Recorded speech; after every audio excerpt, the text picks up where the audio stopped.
पहले जानेंगे कि प्रोबेबिलिटी क्या होती है।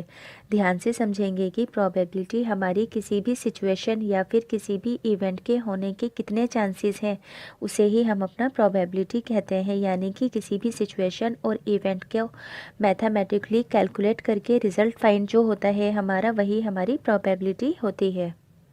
तो प्रोबेबिलिटी का फॉर्मूला होता है हमारा number of favourable outcomes and divided by total number of outcomes. अब इस फॉर्मूला को पुट कैसे करते हैं यहाँ पर ध्यान से समझेंगे। जैसे कि हमारे पास एक कॉइन है। अब कॉइन पर हमारे पास एक साइड पर हेड होता है और दूसरी साइड पर टेल होता है। अब कहा जाए कि प्रोबेबिलिटी ऑफ इवेंट यानी कि एच आने की प्रोबेबिलिटी बताओ।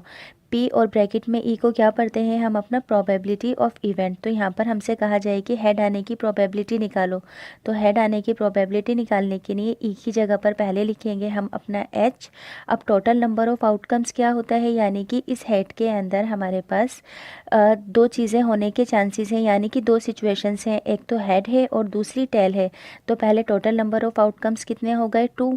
अब हम हेड आने की प्रोबेबिलिटी निकाल रहे हैं। तो इस पूरे के पूरे कॉइन में हेड कितनी बार है, एक बार है। यानी कि नंबर ऑफ़ फेवरेबल आउटकम्स या जिसके बारे में बात की जा रही है फेवरेबल आउटकम है यहाँ पर हेड, और हेड कितनी बार आ रहा है हमारे पास यहाँ पर, एक बार। तो इस तरह से फार्मूलाज के अंदर हम अपनी वैल्यूज़ को पुट करते हैं। अब प्रोबेबिलिटी के बारे में दूसरी इंपॉर्टेंट चीज़ हमें क्या ध्यान रखनी है कि जब कभी भी प्रोबेबिलिटी का आंसर आता है वो हमेशा हमारा 0 से 1 के बीच में होता है। जैसे कि ये हमारी नंबर लाइन है 0 से 1। अब जब कभी भी प्रोबेबिलिटी का आंसर आएगा कभी भी हमारा 1 से बड़ा नहीं होगा, यानी कि 2, 3, 5, 7 के अंदर नहीं आएगा, और कभी भी हमारा 0 से भी बड़ा नहीं होगा, यानी कि ये हमारा माइनस के अंदर नहीं आएगा, -1, -2 और -3। तो हम यहाँ पर इस चीज़ को ध्यान रखेंगे कि प्रोबेबिलिटी ऑफ इवेंट होती है हमारी greater than 0 and less than 1 and equal to 0 and equal to 1। यानी कि प्रोबेबिलिटी ऑफ इवेंट हमेशा हमारा 1 से कम होता है और 0 से बड़ा होता है। तो यहाँ पर 0 से बड़ा तो हो सकता है और पर 1 से बड़ा नहीं हो सकता। इसका मतलब क्या हो गया, हम लिखेंगे कि probability of event less than 1 and equal to 1, और ऐसे ही greater than 0 and equal to 0।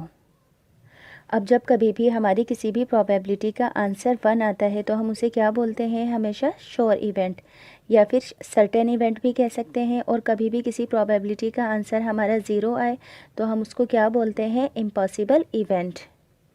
Sure event को समझने के लिए हम एग्जांपल ले लेते हैं। जैसे कि हमारे पास एक बाउल है और इस बाउल के अंदर हमारी बहुत सारी रेड मार्बल्स डले हुए हैं। अब अगर कहा जाए कि इसके अंदर से एक रेड मार्बल को निकालो, तो रेड मार्बल को निकालने की प्रोबेबिलिटी क्या होगी, ये तो हमारा श्योर इवेंट होगा क्योंकि इसमें सारी ही हमारे रेड रेड कलर के मार्बल्स हैं। तो एक बार में एक मार्बल निकालेंगे तो वो तो हमारा 1 ही होगा। तो इसे कहते हैं श्योर इवेंट, यानी कि एक बार के अंदर ही जो हमारा आंसर 1 आए वो होगा हमेशा हमारा श्योर इवेंट। अब अगर इसी बॉल के अंदर से ये कहा जाए कि जितनी भी ये रेड बॉल्स हैं इनके अंदर से ब्लैक कलर की बॉल को बाहर निकालो या ब्लैक मार्बल को बाहर निकालो, तो इसके अंदर तो ब्लैक मार्बल है ही नहीं। तो इसकी प्रोबेबिलिटी क्या होगी हमारी, 0, यानी कि ये जो इवेंट है हमारा इम्पॉसिबल है। तो इस प्रोबेबिलिटी का आंसर क्या आया हमारा 0, तो इसको बोलेंगे इम्पॉसिबल इवेंट। अब जानेंगे कि हम एलिमेंट्री इवेंट क्या होते हैं। तो एलिमेंट्री इवेंट्स उन इवेंट को कहते हैं जिनका सिर्फ हमारा एक ही आउटकम होता है, यानी कि जिसके होने का सिर्फ हमारा एक ही चांस होता है, वो हमारा एलिमेंट्री इवेंट कहलाता है। जैसे कि यहाँ पर हमारा कॉइन है। अब इस कॉइन के अंदर एक बार हमारा हेड है और एक बार हमारा टेल है। तो हेड आने का यहाँ पर एक ही चांस है। तो किसी भी चांस के यानी कि किसी भी सिचुएशन के एक बार होने का जो चांस होता है वो हमेशा हमारा एलिमेंट्री इवेंट कहलाता है। अब जानेंगे कि कॉम्प्लीमेंट्री इवेंट क्या होता है। तो ध्यान से समझेंगे कि कॉम्प्लीमेंट्री इवेंट का मतलब ये है कि किसी भी इवेंट के ना होने की क्या प्रोबेबिलिटी है। तो हम इसको किसी भी प्रोबेबिलिटी के ना होने की के लिए हम इसको कैसे लिखते हैं, प्रोबेबिलिटी ऑफ नॉट इवेंट के लिए ऐसे ऊपर हम अपना बार लगाते हैं। तो जब कभी भी किसी भी सिचुएशन की प्रोबेबिलिटी ना होने की चांसेस कहे जाएंगे तो हम उसके लिए कैसे लिखेंगे, प्रोबेबिलिटी ऑफ नॉट ई को इसके ऊपर बार लगा देंगे। तो इसके लिए हमारा एक फार्मूला होता है फॉर्मल कॉम्प्लीमेंट्री इवेंट का, P यानी कि probability of event plus probability of not E is equals 1, यानी कि इन दोनों का सम हमेशा हमारा 1 होता है। अब अगर कहा जाए कि किसी कॉइन के हेड ना आने की प्रोबेबिलिटी बताओ, तो सबसे पहले हमें क्या पता होना चाहिए कि हेड आने की प्रोबेबिलिटी क्या है। यहाँ पर हमारी प्रोबेबिलिटी ऑफ हेड अभी हमने फाइंड की थी 1/2। अब हमें यहाँ पर निकालना क्या है, प्रोबेबिलिटी ऑफ नॉट हेड। तो हेड ना आने की प्रोबेबिलिटी के लिए हम क्या करेंगे, क्योंकि प्रोबेबिलिटी ऑफ नॉट हेड को हमें फाइंड करना है, तो प्रोबेबिलिटी ऑफ हेड को 1 के अंदर से माइनस कर देंगे, यानी कि 1/2। तो एलसीएम लेंगे इसका, 2 आएगा। अब 2 - 1 यानी कि 1/2। अब इसका मतलब क्या हो गया, probability of head not head 1/2, यानी कि हेड आने की प्रोबेबिलिटी भी हमारी 1/2 है और हेड ना आने की प्रोबेबिलिटी भी हमारी 1/2 है। तो यहाँ पर इस फार्मूला को अच्छे से ध्यान रखेंगे।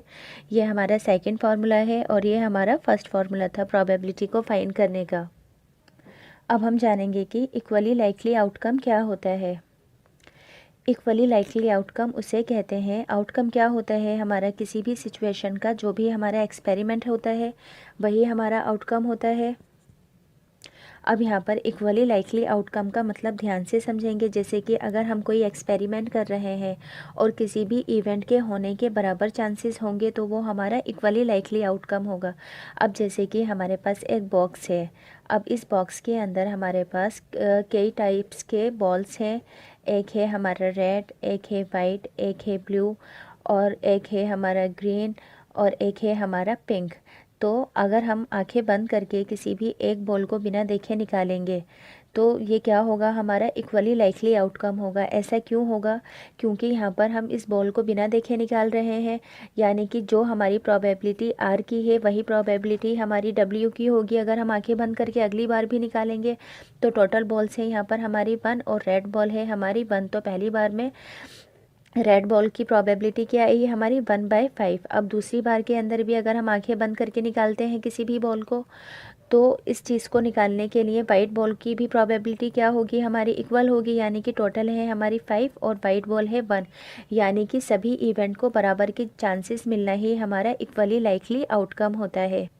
फिर से बता दूं कि जितने भी हमारे इवेंट हैं सभी इवेंट को बराबर के चांस मिलेंगे तो वो हमारा इक्वली लाइकली आउटकम होगा। अब अगर यहाँ पर हम इसी बाउल के अंदर से क्या करेंगे कि इस बाउल के अंदर बॉल्स को हम अपना सेट कर देते हैं, यानी कि इस बॉक्स के अंदर बॉल को सेट कर देते हैं। सबसे ऊपर रख देते हैं रेड, सेकंड नंबर पर रख देते हैं वाइट, थर्ड नंबर पर रख देते हैं हम अपना ब्लू और फोर्थ पे रख देते हैं पिंक को। अब हम क्या करेंगे कि यहाँ पर भी आंखें बंद करके बॉल निकालेंगे, मगर सबसे पहली जो हमारी बॉल आएगी तो वो क्या होगी, हमारी रेड कलर की होगी। और यहाँ पर हमने इसके लिए क्या की है, एक तरह से चीटिंग की है, सबको इक्वल चांस नहीं दिए हैं, यानी कि रेड को हमने सेट करके रखा था, यानी कि बाकी जितनी भी बॉल्स हैं उन सबको हमने इक्वल चांस नहीं दिया बाहर आने का, क्योंकि रेड को हमने यहाँ पर सेट करके रखा था। तो इसका मतलब क्या होगा कि ये जो होगा हमारा नॉट इक्वली लाइकली आउटकम होगा, यानी कि ये हमारा इक्वली लाइकली आउटकम नहीं होगा। बस इक्वली लाइकली आउटकम के अंदर हमें क्या ध्यान रखना है कि सभी इवेंट को बराबरी से एक समान चांसेस मिले, यानी कि किसी भी इवेंट को सेट करके ना रखा गया हो, किसी भी इवेंट को करने के अंदर चीटिंग ना की गई हो, तो वो हमारा इक्वली लाइकली आउटकम होता है। अब आप सबका प्रोबेबिलिटी का कंसेप्ट अच्छे से क्लियर हो गया होगा। अगर आपको ये वीडियो अच्छे से समझ में आई है तो प्लीज़ वीडियो को लाइक, सब्सक्राइब और शेयर ज़रूर करें।